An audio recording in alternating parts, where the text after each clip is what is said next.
Welcome to the Triclinium, a podcast named after the three-sided table used in the Lord's Supper, where you're invited to join the three of us as we think through matters of Christian faith, practice, and community. My name is Jacob Hawley, and I'm here with my co-hosts, as always, Nate Lead and Eric Bergers. And today we're going to be discussing animals as they are seen in the Christian tradition, and how we should look at animals as believers. Do they have any entitlement to privileged or any privileges, any rights? Is there any way that we're supposed to be treating them according to Christ or according to our understanding of scriptural ethics? So let's jump in first with how you guys are doing. Nate, how are you? Man, I am good. I'm looking forward to this. Even just as as you're talking through the intro, my mind is starting to go like all the different ways that, for one, our culture views animals. I think, for one, I think I'm kind of diving into it, but like the view of animals as utility, to be used for human flourishing. I mean, even in various diets, people might not have a theology or an understanding on a biblical or spiritual level of animals, but they definitely have a practical view of animals. Maybe on both sides of the diet debate. So vegans definitely have a moral philosophy when it comes to animals. And I think that carnivores do as well. So, they see animals very differently. So all that to say, I'm doing very well. I'm very excited for this discussion. Yeah. Eric, how about you? I'm good also. This could go in a number of different ways. Like, even beyond that, you could start talking about, like, I'm in an ethics class right now. And, my professor was talking about, man, I don't even remember because the conversation just went left because sounds about right. Dr. Al Mohler actually walked into the class, and somehow, some way, the conversation started bending towards, can animals be moral? So and then we started talking about morality and the Imago Dei, and it was fascinating. But that's where my mind went when we said we were going to talk about animals. I think it could be interesting to talk about maybe animal cruelty, and but I think Nate kind of touched on that. And definitely. Well, I think those views also stem from your understanding of animals and how you view them too. Right. So how you interact with animals definitely comes from your belief about animals. For sure. Yeah. But as Nate said, all that being said, I am good. I'm looking forward to the conversation. Good. Well, so how are you, Jacob? Oh, I'm doing swell, wonderful. I want to share a story really fast about this that I think. No stories. All right, funny. Let's move on. No. This podcast must be dry. So speaking of an ethics class, I was in an ethics class at George Fox, and there was a certain professor. He's a very funny professor. He was the head of the philosophy department at George Fox, and for the sake of the story, I'll keep him nameless, but I think it's very funny. So he was talking about utilitarianism, and one of the core tenets of utilitarianism is that you're going to try to diminish the amount of pain and suffering for basically all living agents, right? And some people would even extend that to to animals, right? So the best way to live your life is to try to diminish pain for yourself and others to the best of your ability, and that some people include animals. So he was telling a story. He said there was a cat that had been mauled in his backyard, and this cat was screeching and making all these terrible noises, and his family was trying to figure out what to do, and so he took the cat and he wrapped it up and went through all the trouble of taking it to a vet and had it put down in a humane way. And he turned to the class, and his whole point behind this was, the utilitarians have changed us, he says. So he said, he turns to the class and he says, "Why didn't I just go and hit that cat with a shovel in my garage?" And all of us like to stare back at him, and he goes, the utilitarians have changed us. And it was so funny. So, you know, but it is an interesting question. Why is it that we believe that animals, like that it is part of good human behavior to not kill or hurt animals in a way that is overly grotesque or we would say inhumane, right? Which either, I don't know if that stems from humane, meaning that like it is of good humanity to do it, or if like we're saying we're treating the animal as if it's human. It's an interesting question, but anyways, you said that word, and I was like, wouldn't all treatment of animals be considered inhumane because you're not treating them as human? Right. Now I'm cute. Now I'm curious. I'm doing some googling. You guys talk for a second. Yeah, I think probably what's going to underpin this entire conversation, regardless of how you're going to define this term, is the distinction between that which has the Imago Dei and that which does not, and then what implications can further be drawn from that and further commandments from that. So in my mind, Genesis 1 through 3 it plays a huge role in how... Sorry. It's everywhere. But for somebody who's curious, Genesis 1 through 3 plays a huge role in, I think, how humans interact with, engage with, should treat, and morally how we are bound to treat animals. So, surprise, I do not believe, as I think it's probably safe to conclude that the both of you also do not believe that the animals in general contain the Imago Dei. They are not made in the image of God. That is specifically reserved for humanity, humankind itself. That immediately is going to draw implications. It's to say that there is some moral or some state of being that humans possess, which animals do not. There's a distinction to be made there immediately. Yes. When that is said, definitely. Human beings, in some sense, have an elevated category over the rest of creation, which no other species possesses at the moment. Right, so let's just confirm that real quick, just to make sure. So, I mean, I would agree with that humans are made in the Imago Dei, in the image of God, that they bear that marking, and we see that laid out in the text that the animals weren't created in the image of God, but humans were. So I would agree with that. Jacob, would you agree with that? Well, humans and turtles, right? We have to remember, like, you ever looked at a turtle in its eyes? It definitely has seen some things, you know?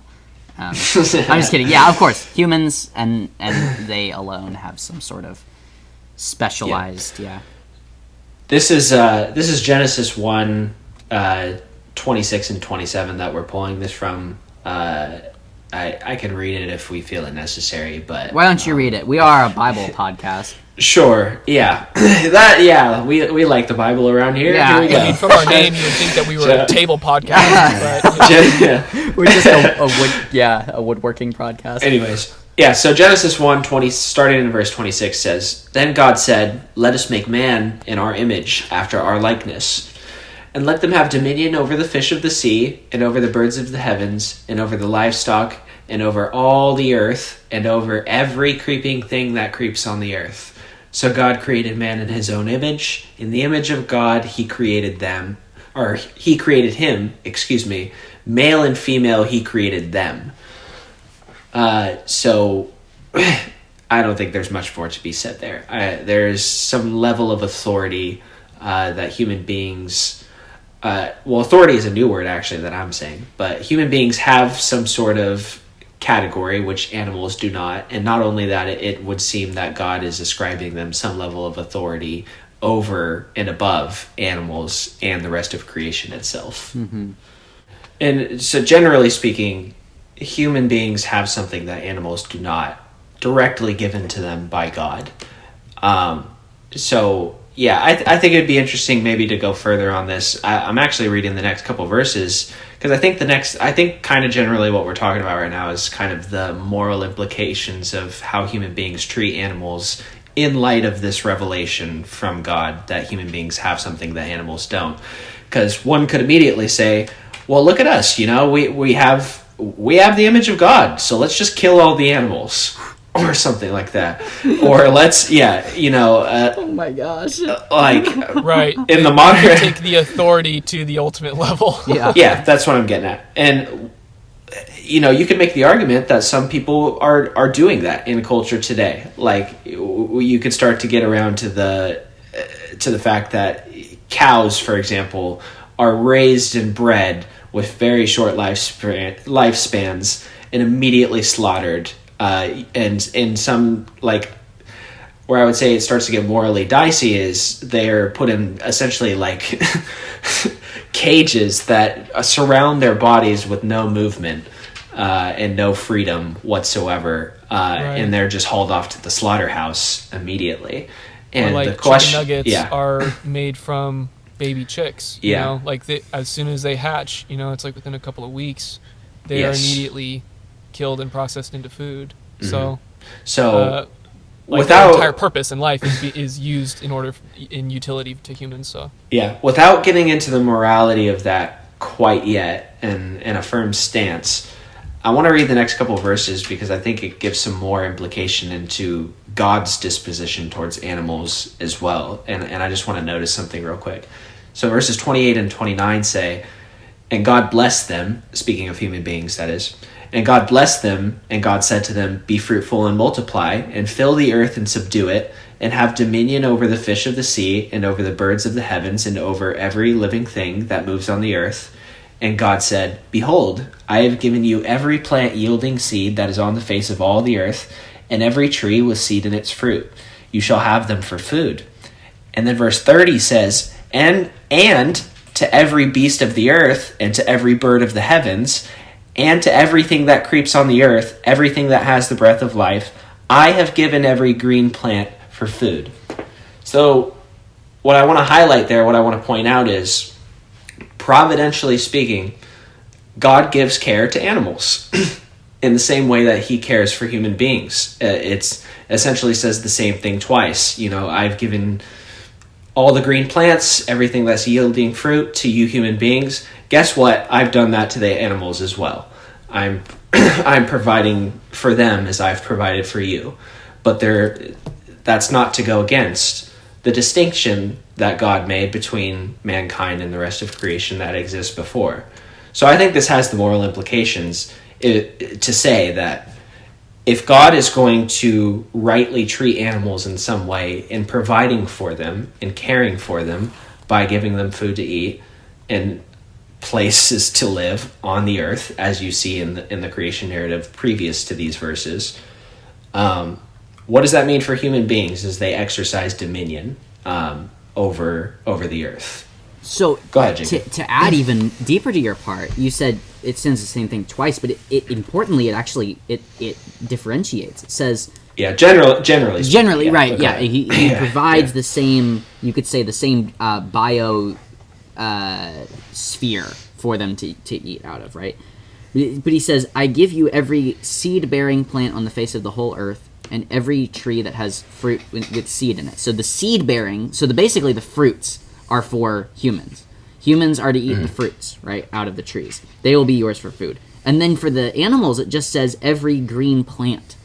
And I think what to add even more to your point, it's not that he creates humanity and the animals and makes them fight over one source of food. He gives them each a separate source for food and allows them, so they're not even in competition in the garden, right? They're not even in competition in the beginning with each other.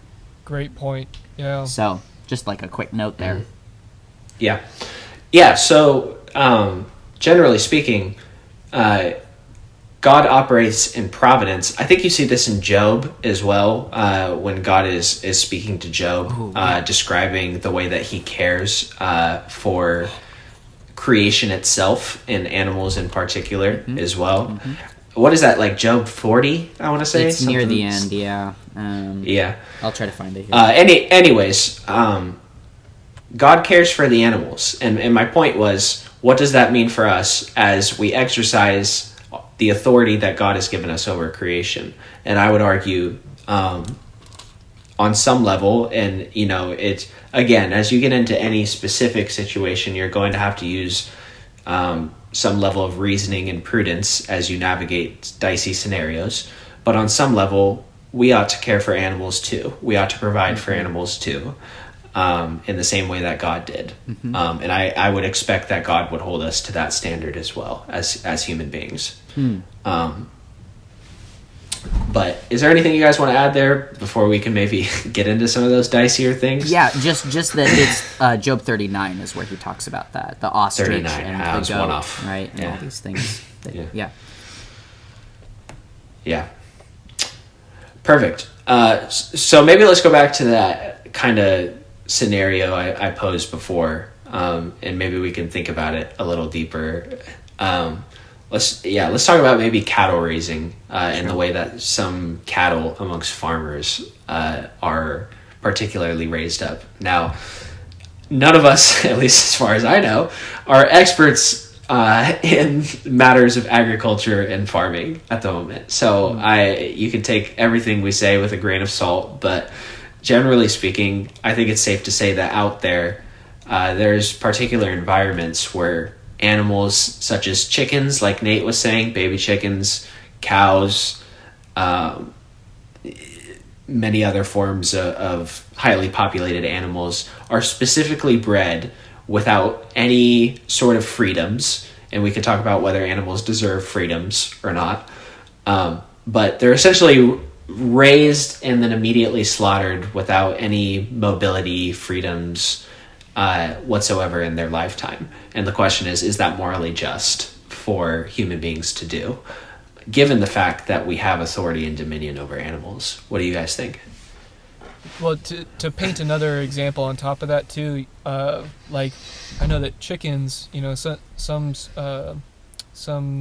chicken farmers, I think it's the farmers, and I don't want to attack any farmers, but they're pumped so full of hormones that the chicken breasts, they're actually too heavy for the chickens to walk around even. So they're just stuck in place because they're pumped so full to fatten them up, essentially, to get more meat off of them.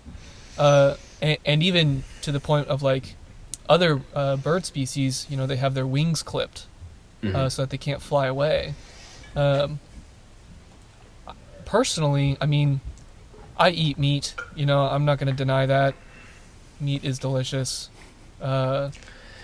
which I'm saying kind of sadly, but I do see something with a frown on your face. Meat is delicious. Yeah, meat is delicious. No, I do.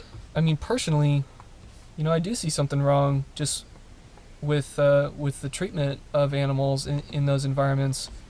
It's, I don't know. It's really tough because I feel like I'm kind of opening a bag of worms. To say, like, I don't know, like, the hypocrisy is obviously coming out in the fact that I like to eat meat, but I don't like the way that it's raised.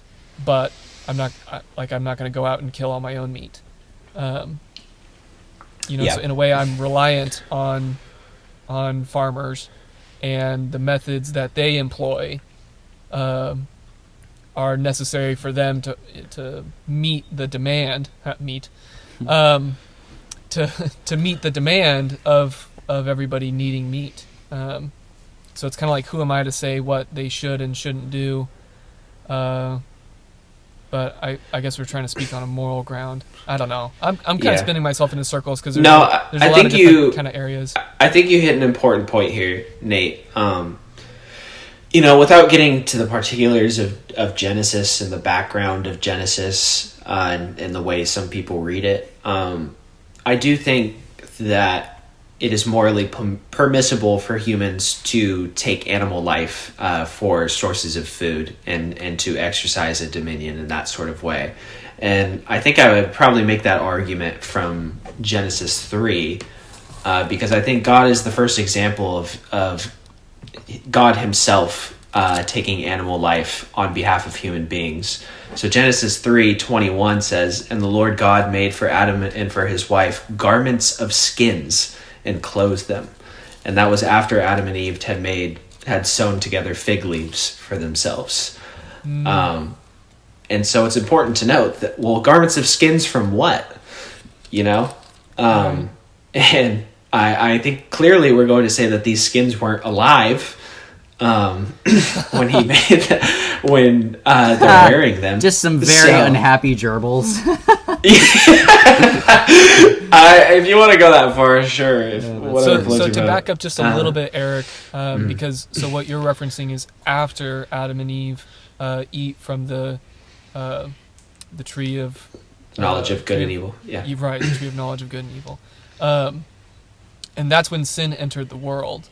And that impacted all creation. Is that right? Yes. Yeah. Okay, so then we would argue from that point that all creation then was corrupted in a way because of... So yeah, that's even interesting too, to think about Adam and Eve's dominion and kind of rulership over creation, and then their act also stained all of creation as well. So they were responsible for it, and their actions had direct implications for the animals that they were supposed to have, that they were supposed to take care of. You know, Adam naming the animals is a very important fact in that. You know, that God gives us the ability, gave Adam the ability to name the animals. You know, that, like, I mean, Eric, you just went through the process of naming your son. You know, that's a very important aspect in any relationship, you know, and we see throughout the New Testament too that even Jesus renames people, gives them a new name, and so there's something very spiritual about naming something, and so it's very clear that Adam had dominion over, had responsibility for animals, and his action, him and Eve's action, caused the world to plummet into sin, including those animals. Yeah, I think very interesting to think about. Yeah, there's a property of dominion going on in what you're talking about there. There's a care involved, and they're living out of how God has ordered the world for human beings to care for animals in the way that he exemplified for mankind in Genesis 1, as we read previously.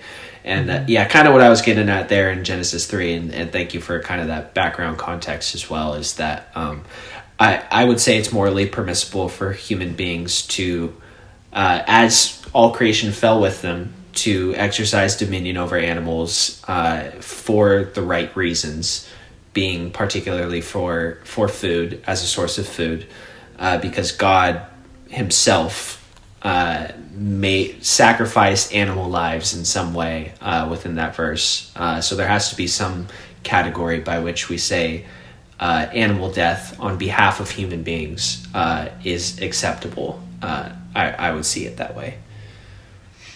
Yeah. I think another passage that's important as we speak about this is Genesis 9. So this is after the flood, and it says, "Then God blessed Noah and his sons, saying to them, 'Be fruitful and increase in number and fill the earth.'" So notice it's the exact same command that was given to Adam and Eve, right? Is to Noah, because he's the only one on earth, right? "The fear and dread of you will fall on all the beasts of the earth and on all the birds of the sky, on every creature that moves along the ground, and on all the fish in the sea. They are given into your hands. Everything that lives and moves about will be food for you. Just as I gave you the green plants, I now give you everything." I'm not sure what changes that causes this as to be like a new command, right? Like what? I'm not sure what the flood has to do with it. You know what I mean? But it is interesting that God is explicit here in saying animals are now yours for food, and the fear and dread of you shall be upon them, right? Like, so that they're going, in other words, they're going to see you as a predator now. So get ready for that. So the natural fear that you see in animals every animal aside from domesticated animals, that is, wild animals are typically going to run away from you. Yeah. And that just seems to be Yeah. natural to Or like attacking even out of to fear. even predatorial animals as well. Yeah. Will naturally run away from you. Like, I'm a hunter myself. I've been in the woods often and run into wild animals. And even predators, coyotes, for example, are deathly afraid of you. They will run away from you, despite their carnal instincts as well. This is true for even some of the deadliest of animals as well. Even bears, for example, depending on certain circumstances and times of year, Right. will likely run away from you, especially if you take proper precautions and do things to scare them off. Yeah. As well. So that just to add some credibility to that as well. And So I wonder. This is my current approach to the question of why not just be brutal to animals all the time. Is I think that animals. I won't go so far as to say that animals constitute moral agents to the degree that, like, if you kill an animal, you have done something wrong, right? But what I will say is that animals act as a mirror for us. They show us a part of ourselves that I think requires interpretation, but is often quite telling. So, for instance, I think that factory farming is grotesque in the same way that I think that like the idea of a sex robot is grotesque. It's like this. Oh, that's interesting. It's the use of raw material or of the creation around us in a way that is perverse to. It's a bending in on human control in a way that seems perverse. Let's just say that. So I think that, like, if America wasn't the center where all of this was happening, I think you might make a different argument, right? If it's in a country where there's a massive starving population and you're factory farming, you might think, well, good for them. They're solving the issue, and with not very much land taken up. But this is America, where, like, obesity is our problem, right? So it's what it is it's a mirror to our own indulgence and gluttony and our consumerism. Point, So that would be my approach. That's perfect. So in other words, you're saying that even in scenarios like this, our judgments or our moral conclusions can vary in certain circumstances. So you gave the example of a country that's starving and they need to solve a issue for starvation now. Right. Like, or people are going to die. Right. It would be morally permissible in that sense to use animals as a source of food and perhaps factory farm. For the sake of the people. Whereas in America, where we have an overabundance of resources, it's essentially what it sounded like is it boils down to people's heart's desire behind it. Mm-hmm. On the one hand, with the starving nation, the desire is that people don't die. Which is a good. I think we would all agree with. The factory farmer in modern America today, the desire is probably something in attune with greed or something like that. I want money. I want, I don't know, recognition somehow. Something of the nature. There's less of an excuse to factory farm in America in today's culture, and it boils down to what is my desire and what I'm doing and how I'm treating the animals in this way. And is it ordered towards some greater good or not, or my own selfish desire? So it's interesting too, because I think that we've established two main points. One that well, maybe a few more. But the first one being that humans and animals are definitely separated, with humans being elevated above the status of an animal because we have the Imago Dei, the image of God. We're created in the image of God. And also, point two, that humans have been given dominion over animals, and with dominion comes the ability to decide when to use animals for what. So in the situation like you said, Eric, humans have dominion in order to say, okay, we should increase our production of meat in order to meet the demand, for starving people in the country, or just hungry people in general too. Sure. Yeah. So it's good to exercise dominion over animals in that way to meet the need for humans, but then also because to have dominion over something in all aspects would also, in my mind, and maybe this is just me playing devil's advocate, but would also grant the ability to do whatever you want really to animals. Well, that I see that as being semi-problematic in our discussion of this. So I'm curious as to what you would say to the idea of dominion being both. We can choose when and what to do with animals, but they are beneath us, and we get to decide what we want to do with them. Is another way to phrase your question then, like, should animals have some level of freedom?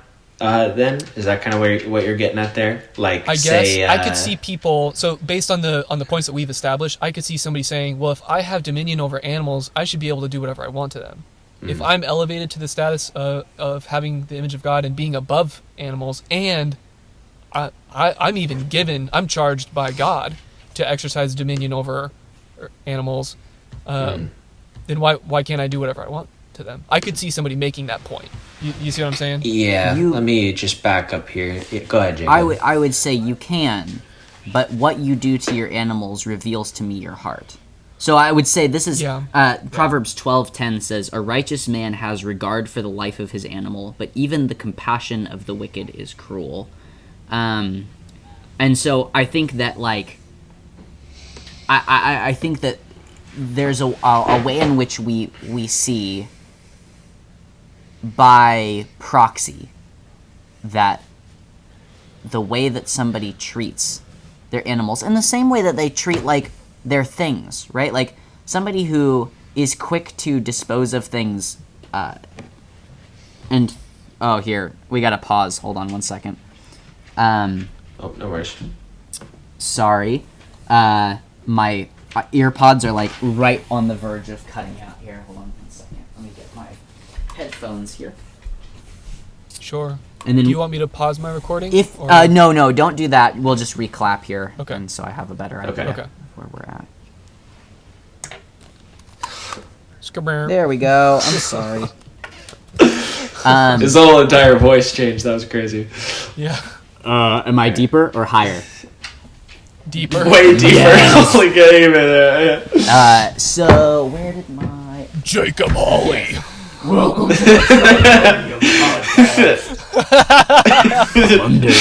Monday. Yes. Yes. Yeah. So all right, ready? 3, 2, 1. All right, sorry there. My AirPods were just cutting out, so I got to switch over to my headphones. But I think what I was saying is that we see by proxy how people treat their animals is it kind of reveals disposition in their heart, in the same way that the way that they treat their things, right? I think that it tends to be, and again, every piece of data requires interpretation, so this isn't always true. But if you see somebody, let's say, that has a ton of things that are not well organized and not well kept, we have a word for that type of person, and it's a hoarder, right? Mm-hmm. And that has, if you think about hoarding, there really, is nothing morally wrong with hoarding, right? No one's being hurt by hoarding. It's not a problem. But we see something in it that's problematic, right? We see a disposition towards material things. Practically speaking, there was nothing morally wrong. Yeah. But internally speaking, yes. Yeah, it's a symptom of a disease. So I would say that would be my read on any case of animal mistreatment. is that it's a symptom of a disease. And so in the case of somebody who's creating factory farming in a nation with a lot of poverty, the disease is the poverty, right? That's the disease. It's a symptom that they're trying to treat, like, in the same way that a fever isn't a bad thing. It's actually helping, but it's a symptom of a disease, right? So it's in that same sense. Whereas it can also be a symptom of greed or consumerism or any of those kinds of things. But Nate, what did you want to say? Yeah, so that's great. I agree with that point, and I think that's great. So now as we talk about, I want to pose a question, and I think that there's a distinction to be made. So would you guys agree with this phrase that we should treat animals morally, not because animals deserve moral treatment, but because there's an ability for mistreatment to be affecting humans, I guess. So the distinction being, well, somebody would say we should treat animals morally because they deserve morality, versus what it kind of sounds like we're saying in that we should treat animals with morality because of what it does to us. Because we have dominion over animals, we should exercise authority over them, and we should take care of them. Yeah. Oh my gosh, you hit the nail on the head, Nate. I was over Zoom. I was giving him big thumbs up. So I think actually something just dawned on me as you were saying that, which is our notion of because they deserve it implies that you can be horribly violent and malicious to things that deserve it, right? So like that or in the negative sense, that I'll only treat things with caution and nicely if I think they deserve it, right? Or if they do deserve it. And I think that is a terrible way of approaching, right? Because violence in most cases, or that kind of like that disdain for creation, it is oftentimes an indictment on our souls, right? It is an indictment it's a marring of our souls. And so to say like, well, you only have to treat things nicely that deserve it, it's like, well, that's basically that's a terrible way to live your life. Terrible, yeah. That's how they got away with slavery, like treating people badly in slavery, is because they just said, well, they're not human, or they're not as human as we are, right? And so they don't deserve our well treatment, right? It was like, no, like even if that were true, it shows a deep depravity in your heart that's the way that you think about treating things nicely, right? Right. I think so if somebody were to say, sorry, Eric, if somebody were to say, I'm going to treat animals however I want because they don't deserve it, they're just animals. Yeah. Like, that says a lot about somebody. Yeah. Whereas somebody who would say, I have a great respect for animals, they have a great utility for humans, I'm not going to mistreat an animal, but I will use an animal in order to benefit myself and my family or my community or whatever else. Yeah. Those are two very different people, and I think that's kind of the characterization of what we're saying.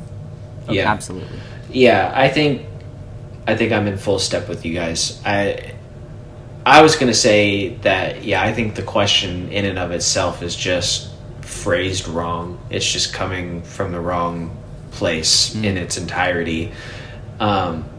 Because I would say, again, if I were to answer that question, I would say yes and no, because I think on some level, animals morally deserve something because of the way that God has designed them and treated them, as we see in the Genesis narrative.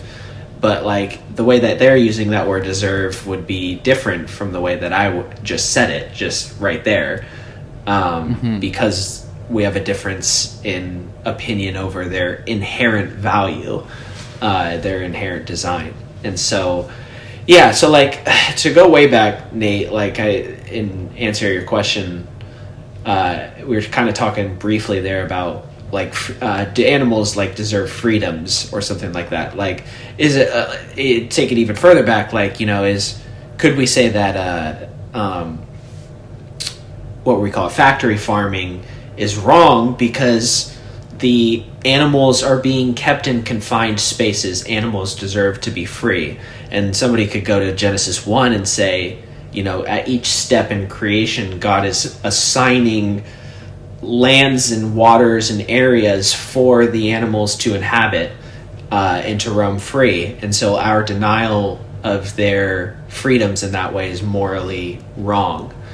And maybe I can either answer the question. If you guys have thoughts, you guys can answer it too. But again, I still think even like posing a question like that, like I just posed, would still be coming at it from the wrong way. But I'm curious to hear your guys' answers before I say something. I think that the problem with saying something like, do they have freedoms, do they have rights, is that it presupposes violence. The whole way that American the American judicial system was kind of developed is around this idea of negative rights, that humans naturally want to take whatever they can, that they're self-interested and self-serving. And so you have to have rights as a way of protecting against that self-serving nature, right?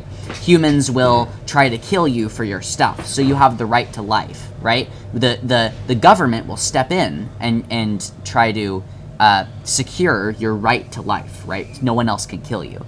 So I think the problem with talking about it that way is it's presupposing as normative our sinful nature. And it is normative, but it shouldn't be, right? Like that's... So when we talk about animals, it's like, well, do they have a right to not be violated by me when I obviously am violating everything else that I possibly can, right? When I'm exploiting everything else that I can. I think that's the problem, is like the conversation starts off on the wrong foot. Yeah. Now, could you say, I think that we all... I think a good way of thinking about it is we all know what it's like to have a good relationship with an animal. That's an ideal that everybody understands, right? We have pets, where right. we have them spend the entirety of their lives, as long as we can possibly get out of them, with a name, and with security, and with food, and with companionship, if we, like whether it's a human, like being friendly with it as a human, or being, like giving it other animals to be companions with it, and then we mourn its loss, right? I think those are all things that I think we could. The more of that you maintain, probably the more healthy your relationship is with animals. The more that you're unwilling to just harm it for no reason, right? I think the better it is. And like, everybody recognizes that, or I would say most people would recognize that, like a dog owner that never takes their dog out on a walk and a dog owner that takes their dog out on walks, like the dog walker is better than the one that is just leaving it inside all day. So they don't have a right to space. They don't have a freedom. Like, they shouldn't be protected by a freedom from space. But you know that you're being good to animals when you're moving towards those ideals. Does that make sense? Mm-hmm. Nate, what do you have to say? Here's an interesting point, though, because we would all say morally that a person who treats their animals is better than the person who mistreats their animals. But here in the U.S., in all 50 states and the District of Columbia, it is a crime to commit cruelty towards animals. So animal cruelty is a crime. Sure. And so that is the government ascribing some rights, in a way, to animals. Yeah. So that's very interesting, because totally. Should animals have rights? It's like, well, our government sure thinks they do. Yeah. So it's very interesting, because it's like they're not human. Most of our laws are really just about humans and what can be done and what can't be done to humans. Yeah. But it's very interesting that our government also includes laws about animals too, which maybe that's in regards to our professor's point that the utilitarians have changed us. But yeah. I'm no expert in law or law theory, but one would hope that the intention behind the creation of the law would be exactly what we're saying. It's that it's more ordered against the humans violation against animals and their heart's intention behind the action. So the law is created in order to suppress public acts of violence against living agents, more Good so point. than it is to ascribe inherent freedom. to- I would say probably freedoms over value Sure. to animals. So it has more to do with the human beings and their characteristics, their intentions, than it would. At least I would hope, at the institution of that law, than it does say something about the animals themselves. But I think it teaches us both. It shows us both that one of our ideals as a nation is that animals would be treated with at least humanely, right, without unnecessary violence. So that's an ideal for us. It also shows us that there needed to be a law because people were treating their animals with violence, Terribly, right, yeah. inhumanely. So it shows us the dark and the light of human nature in that, which is interesting. Yeah. Yeah, so, to jump back to what I was highlighting earlier, should animals have freedoms, and using Genesis 1 as kind of an example, I think it's fair to say, in some scenarios, in some sense, animals should be free, it's, I don't know, it'd be a great idea for human beings to go trapping bears and wolves and deer and just not letting them move anywhere, and that I think in the grand scheme of things, that's going to affect the environment and natural cycles, and it would be detrimental to humans in the long run, probably. But at the same time, is it wrong, as we were saying, for humans to factory farm in certain scenarios? Well, no. The starvation one, I think, is a perfect example of that. And in that sense, I don't think the animals have an inherent right, say cows, in that scenario, to have walking around freedom if it means the cost of a human life, which has a certain category over and above the animals. So might we say that the human and the animal ought to live lives that are, as far as they can be, equivalent to each other in how much they are respected, unless it gets in the way. Humans have a priority, right? If killing an animal means saving a human life, then we're going to do that, right? Right. If a cougar, if you're walking with a friend in the forest or on a hike or something, and a cougar jumps out and starts mauling your friend, you have, not only do you have the moral acceptability to act in defense of your friend, you have, in my opinion, you have a moral obligation to kill that animal if you have the chance. If it is trying to kill your friend. Yeah. I would agree with that. Yeah. Yeah. But if that cougar just minds its own business, you have no right. Or you have not known right, but you have no business going out and killing it unless it's to get food, right? Which is it's a life-sustaining activity. Yeah. We could. This is interesting too. Go ahead, Eric. I'm going to pose a different question, Nate, if you had something to say about that specific thing. Well, I was going to go on a different topic, so you go ahead. Yeah, because this gets into some interesting territory, one that's personal for me, because as I mentioned earlier, I'm a hunter myself. Sure. But I do have some moral qualms about some things within hunting that I'm unsure about, and maybe we could flesh out a bit here. But to give you an example, and using cougars as an example, it depends obviously from state to state with different state regulations over how it is one hunts and if they even can hunt cougars. But I wrestle with whether or not that should be an acceptable practice, hunting cougars in specific. No, maybe not cougars. Maybe I should say something else like coyotes or something like that. Because predatorial animals. Yeah, because they're not. You're not hunting them for meat. That's pretty clear. Bears maybe, but smaller animals like cougars or something, you're likely not going to be able to eat it because they probably are ridden with disease, and it would be harmful to you. and they're likely, in all likelihood, they're not going to bother you. They probably want to stay away from you. And so there's no, like, the driving purpose behind, like, hunting for, say, elk or deer is that you're providing food for your family, in my opinion. Whereas for, like, a cougar or something else, you're not doing that. You're just doing it for sport, right?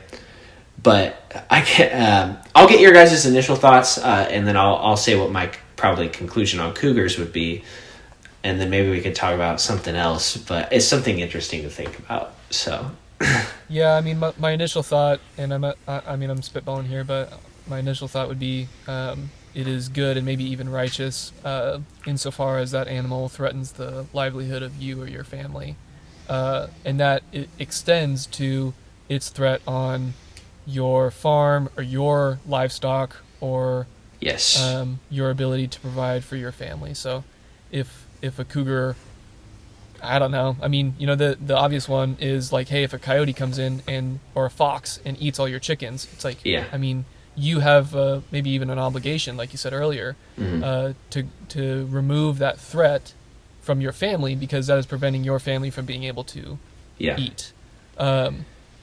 Yeah, even beyond that, Yeah. I think that's the answer to that one as well.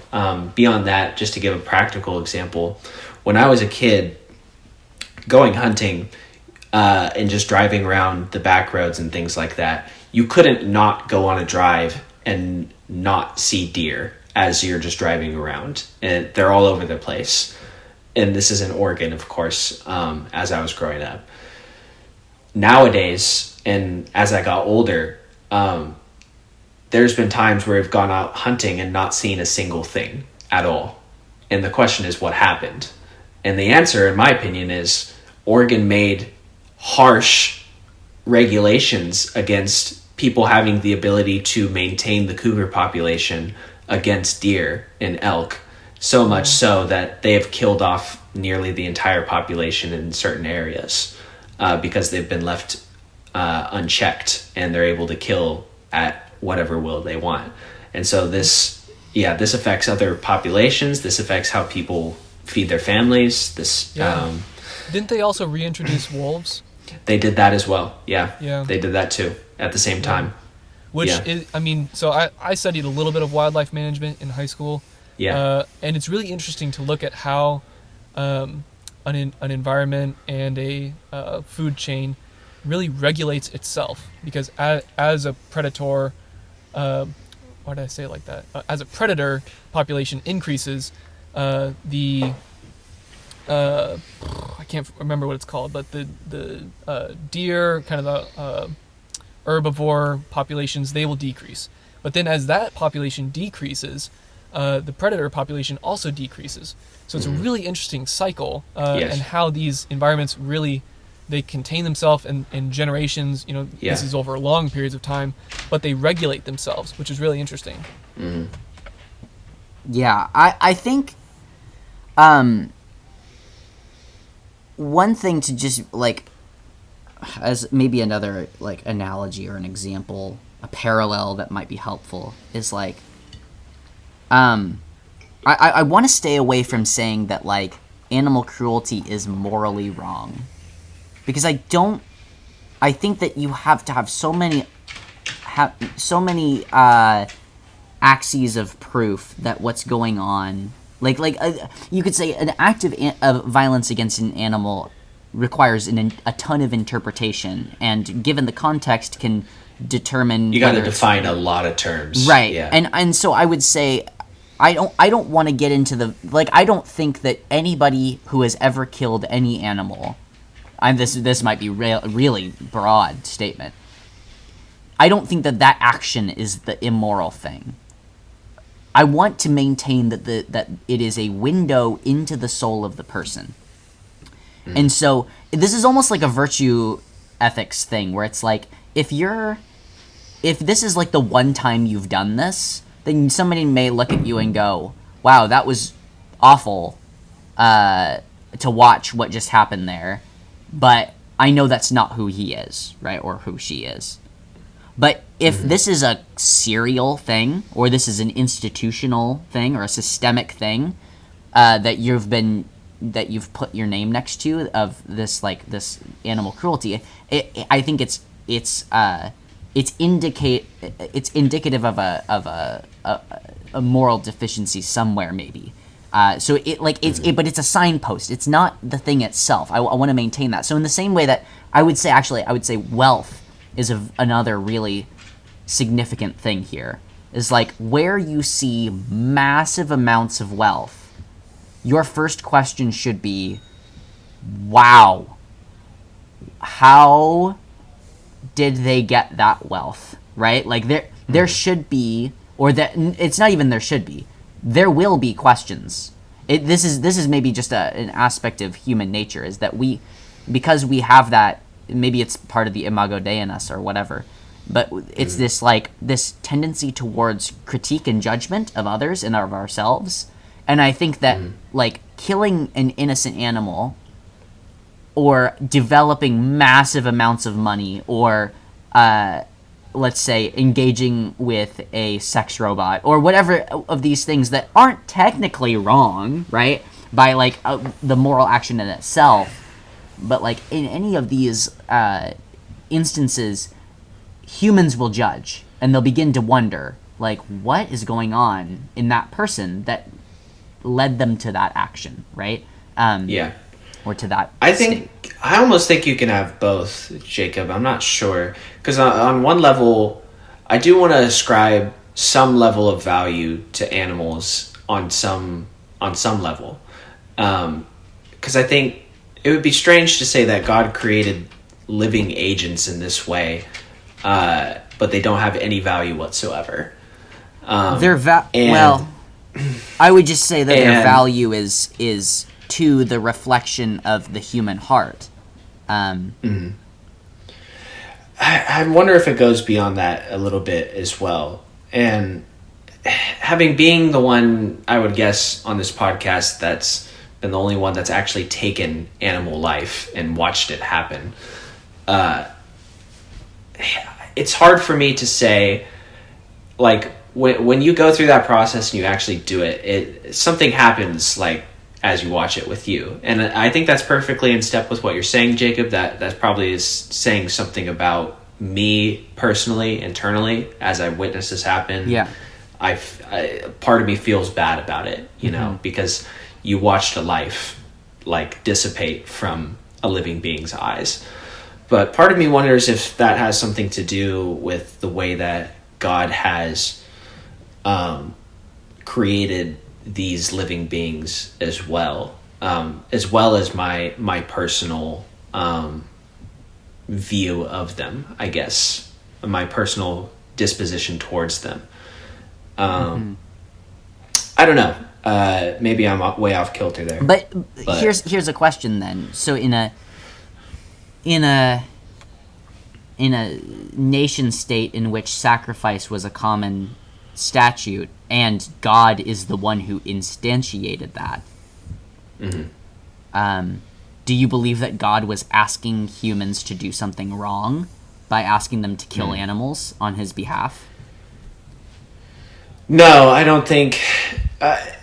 You're gonna get it. Yeah, again, defining terms and just what by value we mean. No, I don't think there was some sort of violation, because I think they were serving the purpose of their value in the way that God ascribed it with the sacrificial system. And so, they weren't doing something wrong, the Levites and the priests, as they were sacrificing the animals. But the human being, we're almost talking about separate moral categories, because they're doing this as a direct command of God and as a disposition towards God, whereas somebody who's let's say just shoots animals, walks out of his house and wants to just shoot animals.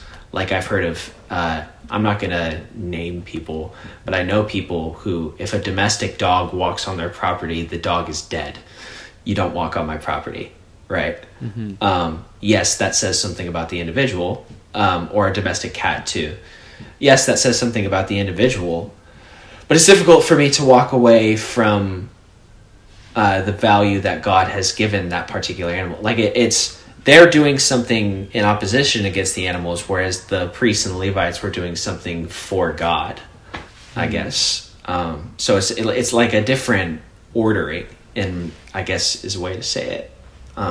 So yeah, I'm not sure. I would have to think more about it, but I could be wrong, but I'm not sure. Yeah, I think I disagree with you in that, but I'm, I understand why you would say that. Like, I think there's, like in that instance of somebody killing someone else's dog, basically, right? A domestic dog, you said, right? Mm-hmm. So, Yeah. So dog walks on my property, I kill the dog. I don't care if it's owned by someone else or not.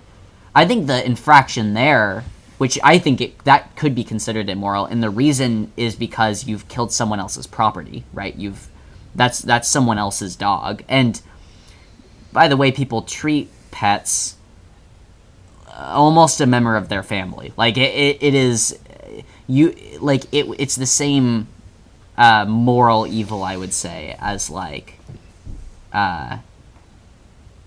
or it can be perceived as the same moral evil as killing a distant member of family, right? So I do think that's there's a category for that is within the moral realm. I'm just saying that, like, I don't want to go so far as to say hunters are doing something immoral, or Well, I hunt, so neither would I. Right. But yeah. Let me pose another question, because that's interesting. The last couple of minutes, I've just been thinking about trophy hunting. Yeah. Mm-hmm. So hunting for hunting sport. So Yeah, I'm not gonna lie to you.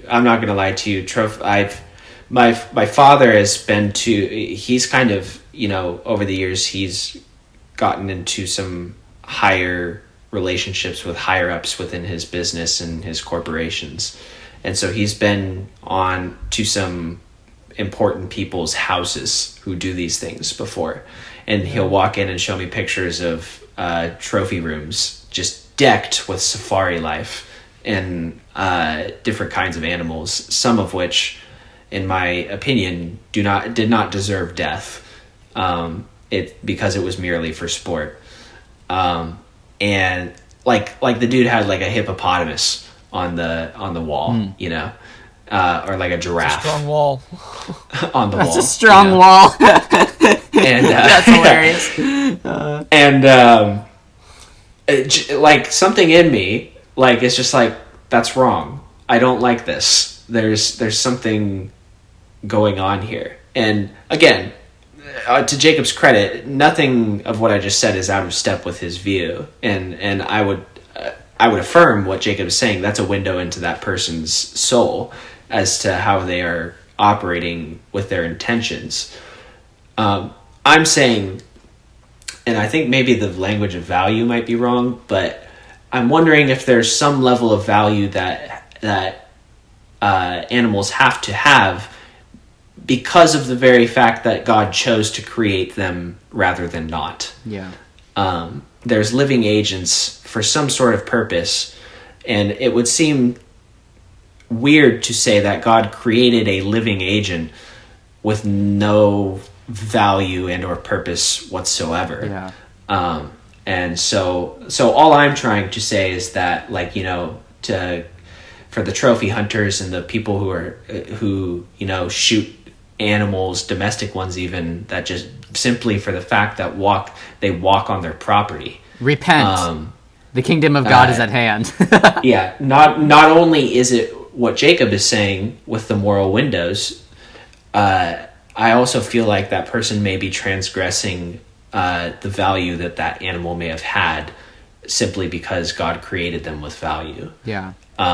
So yeah, I hear your point, Jacob. That gets dicey as you get into God's commanding of us, of literally as a part of worship, killing animals. Does that mean that God's saying they don't have value? No, I think the way to answer that would just be to say that they're fulfilling their value in the way God has commanded it. So again, I'd have to think more about it, but yeah that's kind of my... And I think, Eric, that this is true to a lot of our disagreements. I think the tendency is that I will find the immorality or the very heart of the problem is within the relationships that are born between two agents or or an agent in a phenomena, right, or an action, and you see more intrinsic into the action or the object or the agent themselves, that they are the ones that carry the moral weight, right? So I would say, it doesn't surprise me that we disagree on this. This is I think a tendency. So it's interesting though. I'm not even sure it's a disagreement, really. No. It would seem you would disagree with maybe my proposition that perhaps there is something intrinsic, but I am agreeing with you.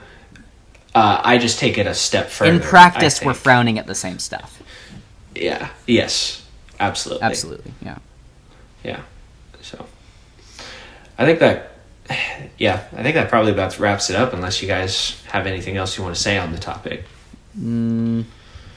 I was just gonna agree with you, Eric, on one of the things you said prior to that.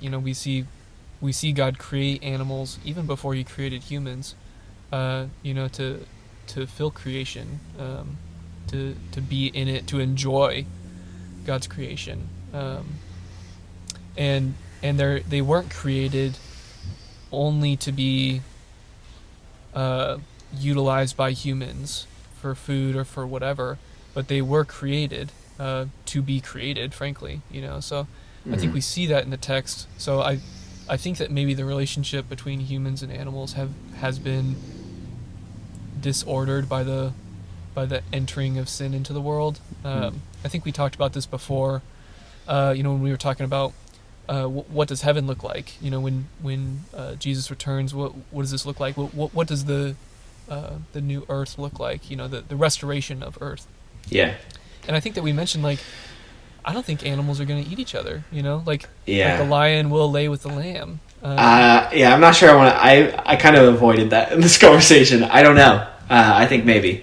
There is the text in Isaiah that does say the child is going to sit with the viper, the lamb will lay down with the lion. Now, is it metaphorical language to show a greater reality that there will be peace on the earth? I'm not sure. There better be Chick-fil-A in heaven. Yeah. Yeah, or is somebody's no, I won't say that. But yeah, I hear what you're saying. And I have heard arguments both ways. Yeah, it is interesting to think about and all that to say, it seems like, to your point, Eric, that animals were created because God wanted to create them. He saw it fit to create them. So there must be some sort of intrinsic value, at least in some manner. Well, He created. My justification is He created them, and it was good. And then at the very end, it was very good. And Jacob's laughing because I know we were going to disagree on that. But Natural law, baby. that would seem to me to indicate some sort of intrinsic value going on. Right, and then to take it a step further, that the relationship between humans and animals has been disordered in a way because of the entry of sin into the world. So I think that's kind of where I would stand at least that's where my opinion lands on the creation aspect. I mean, I'm right in step with you, Eric, and I think trophy hunting is just atrocious. The killing of an animal for the killing of an animal. I think to Jacob's point, it really does show that there's some sort of disordering in that person's heart, and that they feel like they need to exercise power or dominion over an animal just to exercise power or dominion over an animal. Or because they want the exhilaration of doing it. There's obviously an extreme level of I'm forgetting the technical term, but like adrenaline. Thank you. As the situation happens, and it really does get you going. It's like but you can do that with a deer and then eat it. You don't have to do that with a lion, right? Right. Or an elephant, a highly intelligent creature that looks after its its close and extended family. I mean, I just find some of those things to be absolutely abhorrent. My point in saying that is there's multiple ways that a human might be approaching the reason for doing trophy hunting, but the fact of the matter is it goes back to what Jacob's saying. It's for some sort of selfish purpose that I think falls out of the way that God has ordered the world to be, and the value that certain things have, in my view. Definitely. So, yeah. Right on. Anyways. I think we hit it. Yeah, All right, shall I Okay. close us? I think so. I think we're good. All right. Well, if you have any comments or questions, or if you have any ideas that you'd like us to talk about, you can shoot us an email at sophomorosofficial@gmail.com. That's SOPHOMOROS official@gmail.com. We'd love to hear from you guys. We're always trying to think of new and fun things to talk about on this podcast, because this is quite the life-giving thing for me, and I think for Nate and Eric as well. Yeah. I would agree. Absolutely. So, please reach out to us, and as always, may Christ be exalted. Good job, boys.